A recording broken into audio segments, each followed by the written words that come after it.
జీవితంలో ఎప్పుడు మధ్యతరగతి మానవులు అదృష్టవంతులు అని నన్ను అడిగితే, మన దేశంలో మధ్యతరగతి వాళ్లే ఎక్కువ. మనమంతా మధ్యతరగతి వాళ్ళవే. మరీ కోటీశ్వరులం కాదు, మరీ పేదవాళ్ళము కాదు, మధ్యతరగతి వాళ్ళం. అంతే కదా. మనం అదృష్టవంతులం. ఎందుకో తెలుసా? మనం మరీ కిందకి లేము, మరీ పైకి లేము, మధ్యస్థంగా ఉన్నాం. మరీ కిందకు ఉన్న వాళ్ళకి ఇబ్బంది ఏమిటో తెలుసా? నిరంతరము బాధే. ఓ పూట ఉంటే రెండో పూట ఉండదు. ఓ పిల్లకి పెళ్లి చేస్తే రెండో పిల్లకి కష్టం. ఓ పిల్లాన్ని చదివిస్తే రెండో పిల్లాడు చదవడానికి డబ్బులు లేవు. అలాగనే చదువు మానిపిస్తే వాడు వీడు గొడవ పడతారు.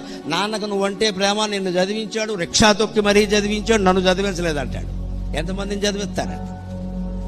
రకరకాలు పేదవాళ్ల బాధలు. పెద్దవాళ్ల బాధలు మరీ వేరుగా ఉంటాయండి. అక్కడ 100 కోట్ల రూపాయలు పోగుపడిపోతాయి.